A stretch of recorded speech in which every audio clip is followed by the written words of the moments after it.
Welcome students. Today we will finish the chapter of civics and last time we had seen the constitution, its characters and its points we were seeing. We had started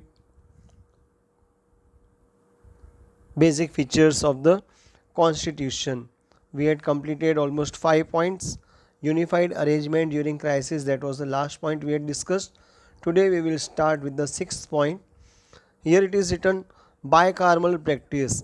By mistake it is bicameral, it should be bicameral practice, but in the textbook the point is given as parliamentary system. So 6th point is how is our parliamentary system, what is parliament, what it consists of, how it works, what are its constituents we can see. India has a parliamentary system of governance. In a parliamentary system, the parliament is a supreme authority representing people. Whoever we elect as MPs, members of parliament, they go to Delhi in parliament. Others are MLAs, members of legislative assembly. They are the state electorate, means state. They are the elections of states. But the union election, which we call is member of parliament MP election. So, Parliament is the supreme authority representing people. They are at the center, so they are the supreme authority. The legislature at the union. What is legislature? It is the elected body to make change or repeal laws. કાયદા કાનૂન બનાને કે लिए કાયદા કાનૂન બનાવવા માટે, એમને change કરવા માટે અથવા એમની સામે કંઈક કહેવા માટે એવું આપણે કહી શકીએ. તો લેજિસ્લેટર એટ ધ યુનિયન એટલે central government is the parliament, એને આપણે પાર્લામેન્ટ કહી શકીએ. Parliament is બાયકેમરલ. બાયકેમરલનો મતલબ અહીં આપેલો છે કે having two types of houses. It means it has two houses, upper house and lower house. Upper house is called Rajya Sabha. You have to remember this. Upper house is called as Rajya Sabha and lower house is known as Lok Sabha. So Parliament has two houses, Rajya Sabha and Lok Sabha, respectively called upper house and lower house. Though the government is carried on in the name of the president, we know in democracy president is the head, or he is the head of the we can say country at the union, central, and the governor in the states. As the president is for the country, in the same way governor is the head of the states. Actual administration is carried by the council of ministers headed by the prime minister at the union and the chief minister in the state. At the upper level, at the union level, central level, we can say prime minister is the head and he heads the council of ministers. Councils means group of ministers recruited for the purposes. Different departments are there, so council of ministers are there. In the same way, at the state level, who governs or who is the head, we can say the chief minister. He is headed by the council of ministers. The council of ministers is responsible to the legislature that comprises representatives of the people. Now legislature is nothing but the elected body to make change or repeal laws. So the council of ministers are responsible to the legislature. The legislature means representatives of the people. The president selects 12 people who are experts and experienced from various fields for Rajya Sabha. Now president does not elect but selects. He proposes some names, that is called as selection. The 12 people are selected by president who are experts and experienced from various fields for Rajya Sabha. Rajya Sabha is a permanent house. This is another point you have to remember. It cannot be dissolved. It is a permanent house in which 1/3 members retire every 2 years. The same number of the member for election, and every 2 years 1/3 of the number of the Rajya Sabha candidates or those who are selected they are retiring every 2 years. Thus each member has 6 years of tenure in Rajya Sabha. So we can say Rajya Sabha's tenure is of 6 years. Council of States. The powers of Rajya Sabha are less compared to the Lok Sabha. Now powers of Rajya Sabha are less and the powers of Lok Sabha are more compared to the Rajya Sabha, which is special, superior and decisive. Lok Sabha is special, superior and decisive. Rajya Sabha cannot be completely dissolved. It is a permanent house, so it cannot be completely dissolved. As the Lok Sabha can be dissolved, legislative assembly can be dissolved, but Rajya Sabha cannot be dissolved. Point number 7. Independent, impartial, integrated judiciary. ન્યાયની વાત કરીએ તો એ independent હોવું જોઈએ, સ્વતંત્ર, impartial એટલે it should not favour anybody, and integrated means it should be connected with the laws or integrated with the laws. The Constitution has provided for the establishment of an independent and impartial judiciary. Yes, judiciary, one who is doing the justice, he should be independent and impartial, or that system should be independent and impartial. Now, how is the order? At the top we can see is the Supreme Court. Highest court in a country is the Supreme Court. Then there are high courts at the states. At the state level it is the High Court, and at the state level under the high courts its jurisdiction are the district court. Lower than the state is district court at district level, and at the taluka level there are local and special courts. This is how the structure of judiciary is there in India.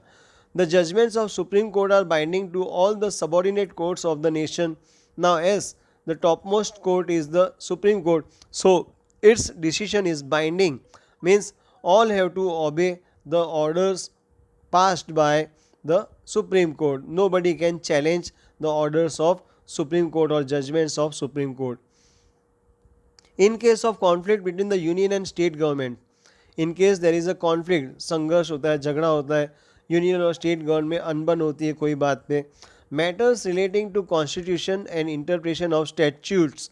Now, matters relating to union and state government dispute, then matters relating to constitution, तो constitution से लगे हुए जो मामले हैं, matters हैं, and interpretation of statutes. Now, what is a statutes? We can say it is enactment in formal document made by legislature. The enactments, which laws are made in formal document and they are made by legislature. So the laws which are made by the legislature in their interpretation relating matters relating to constitution, the final decision is vested with Supreme Court. Vested, it is in the hands of, it is held completely by the Supreme Court. So its decision is final and binding in case of the above matters. The Supreme Court is the protector and guardian of the Constitution. Being the topmost court of the country, we can say it is also the protector and the guardian of the Constitution. Both mean the same. We will continue. Next point. So 7 points we have completed.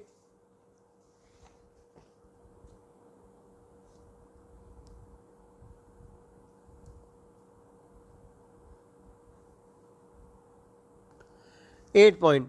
Amendments in Constitution. Amendments means changes or modifications, we can say. Compared to other countries' constitution. Now, when we compare India's constitution with other countries, Constitution of India is dynamic. It is powerful than other countries. Constitution can be amended as and when required. It is not fixed. Whatever is written, it is not fixed. It can be changed, modified, or alteration can be done as and when required according to the time or requirement. Constitutional provisions can be amended in 3 ways. Now, changes can be done in Constitution in 3 ways. First, amendments can be made by a simple majority of members present and voting in the Parliament. The laws can be changed. Amendments can be done by a simple majority of members present and voting in the Parliament. So, Parliament majority, voting by the majority of the Parliament members, the amendments or changes can be made. Second, certain amendments require a special majority. Now, all the amendments cannot be done through majority in Parliament, but some amendments, certain fixed amendments are there who require special majority, that is 2/3 majority of members present and voting. That is 2/3 members of majority of members present and their voting.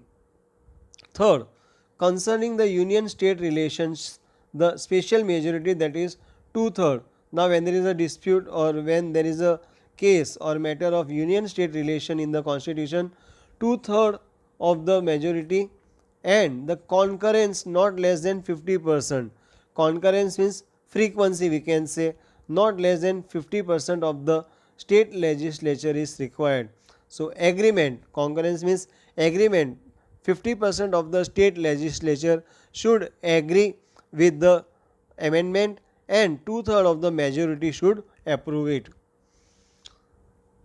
If there is any amendment to be made in the interrelations between union state structure of or in supreme judiciary.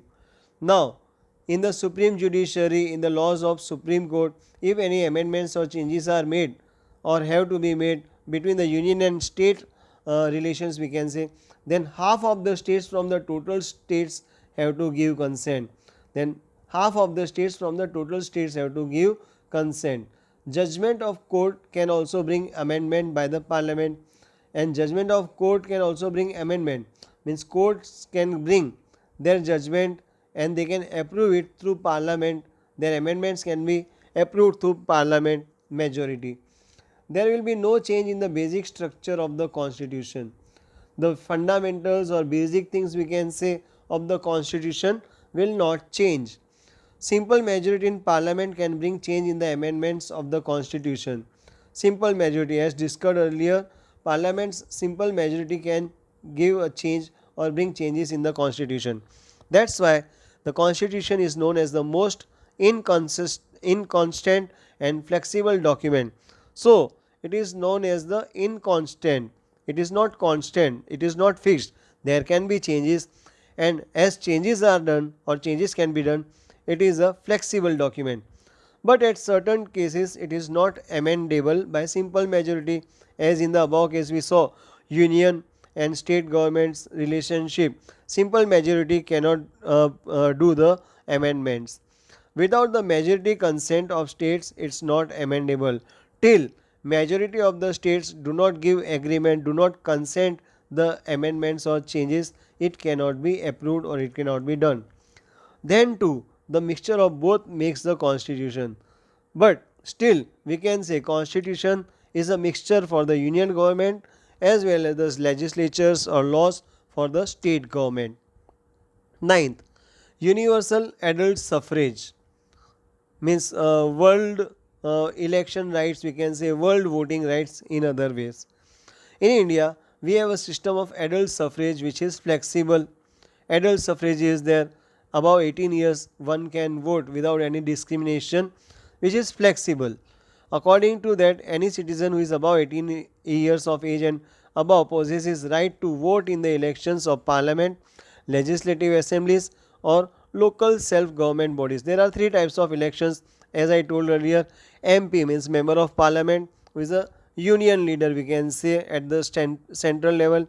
Legislative, MLA, that is we call the state level, and local self-government bodies, Nagarpalika, municipalities or taluka panchayats, district panchayats, they are known as local self-government bodies. Councillors are there, mayors are there in the Nagarpalika.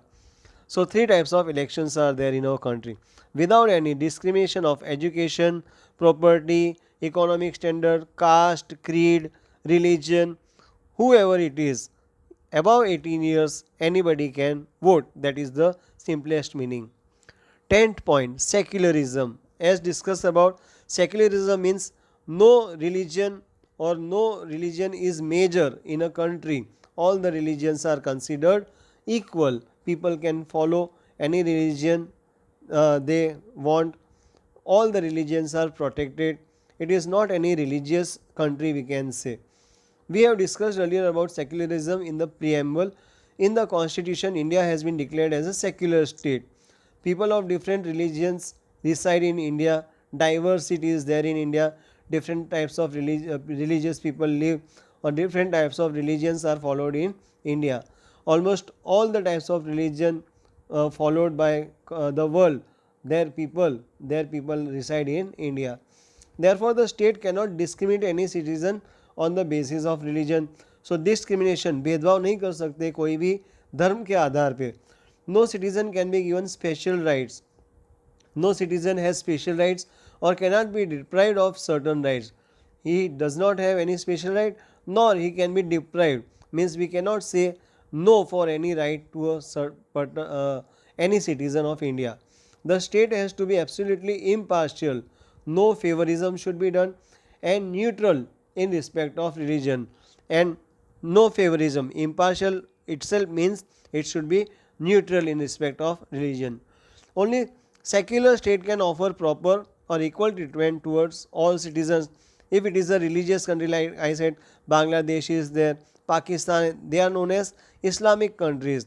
Islam is the main religion, we can say, and others, they are minorities. But in India, all are treated equally. So we see how much discrimination is done in such countries which are non-secular.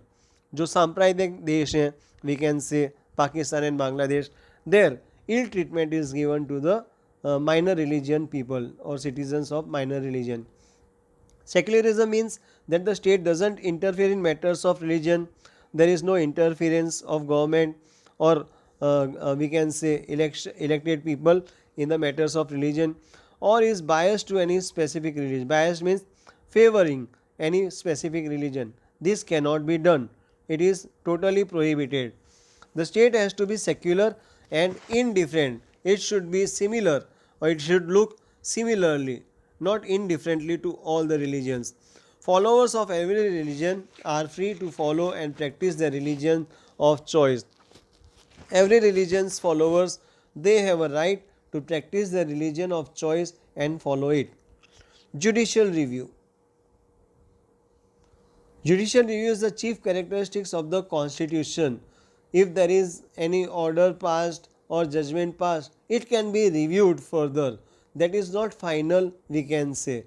So the orders of the court or judgments of the courts can be challenged in the upper courts. That is the simple meaning. Judicial review administers the working of union and state within jurisdiction.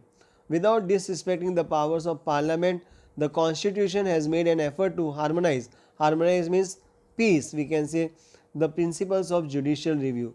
Parliamentary amendments, changes of parliament, external orders, ordinances means orders, and judicial judgment are given for judicial review. They can be reviewed, all these things.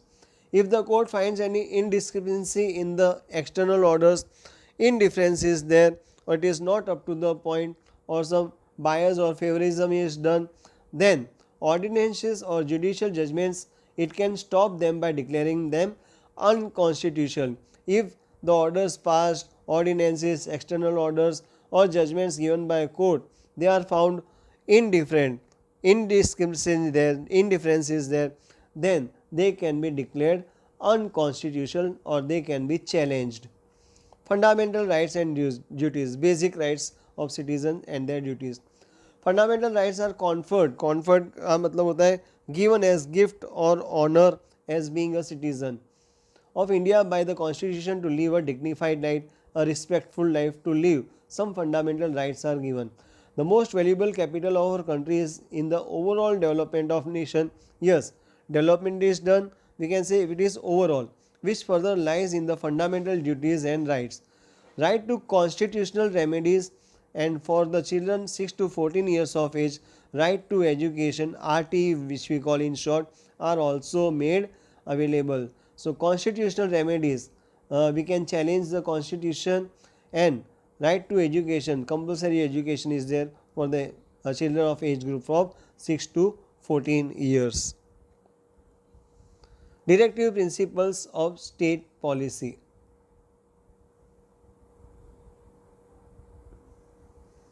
Directive principles means giving directions. Protection of people, what should be done by states, what are the principles or laws for the state. People should be protected. Security and welfare should be carried out by the states. States should be giving security to them. Their welfare should be done. These principles provide directions for state governance, how the state government should administer or manage their region or their state, and policy making. So they are called as directive principles, guiding them. That is what it is said. 14. The last point of the lesson. provision for backward sections and tribes. To uplift and include backward sections and tribes and deprived classes in the mainstream, so they are not dominated. जो ऊंचे लोग हैं means high society है, वो गरीबों को या backward class को या ट्राइबल्स को अपने नीचे दबा न दे, उनको गुलामी जैसा न फील होने दे. There are specific provisions in the constitution. तो उनकी सुरक्षा के लिए, बैकवर्ड क्लासेस और ट्राइब्स की सुरक्षा के लिए कुछ खास प्रोविजंस प्रस्ताव हैं कॉन्स्टिट्यूशन में. Reserve seats are allocated in legislature.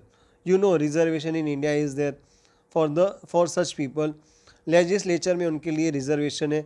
And local self governing bodies, जहाँ पे भी इलेक्शन की बात आती है, सीटिंग की बात आती है, स्कूल्स कॉलेजेस में, नौकरियों में, सब जगह पे उनको रिजर्वेशन दिया जाता है. उनके लिए कुछ सीट्स रिजर्व्ड होती है. Local self governing bodies election to provide representation. Reservation quota has been provided for admission in educational institutes and government jobs in proportion to their population to provide equal opportunity. हाँ, उनको भी समान तक मिले, opportunity मिले, chance मिले, इसके लिए उनके लिए रिजर्वेशन कोटा होता है इन जगहों पर. Children of backward sections and tribes are given scholarships. उनको कुछ आर्थिक मदद, फाइनेंशियल हेल्प दी जाती है. बेसिक एम्यूनिटीज़, फ्री में खाना होता है स्कूल में, बुक्स दी जाती है, यूनिफॉर्म दी जाती है, कोई फ़ीस वगैरह नहीं होती है, फ्री में पढ़ाई होती है, ये सब फैसिलिटीज़ उनको होती है. एंड वेवर्ड फीस, फीस भी उनसे नहीं ली जाती है. विच कम अंडर ऑप्टिमिस्टिक पॉलिसीज़. उनका भी कल्याण हो, उनका भी वेलफेयर हो, ये ऑप्टिमिस्टिक मीन्स पॉजिटिव थिंकिंग वाली पॉलिसीज़ है. एंड शील्डिंग पॉलिसीज़, और शील्डिंग का मतलब उनको प्रोटेक्शन की ज़रूरत है. तो ये जो पॉलिसीज़ है गवर्नमेंट की, उनको फ्री में खाना देना, यूनिफॉर्म देना, बुक्स देना, उनकी पढ़ाई का ध्यान रखना, उनको नौकरियों वगैरह में रिजर्वेशन देना, हायर एजुकेशन में रिजर्वेशन कोटा होना, इलेक्शंस में उनके लिए रिजर्वेशन कोटा होना, ये सब उनके लिए अच्छाई के लिए, उनके वेलफेयर के लिए और उनके प्रोटेक्शन के लिए ये सब नियम बनाए गए as per provision in the constitution. तो कॉन्स्टिट्यूशन ने सबके लिए ध्यान रखा है, ऐसा हम लोग बोल सकते हैं. So that is the end of our first lesson, framing of constitution and its features. You are requested to do the homework. You can prepare 15 objectives as told earlier. Nobody is doing homework. Please do the homework and submit it by tomorrow. Thank you. Have a nice day. Take care.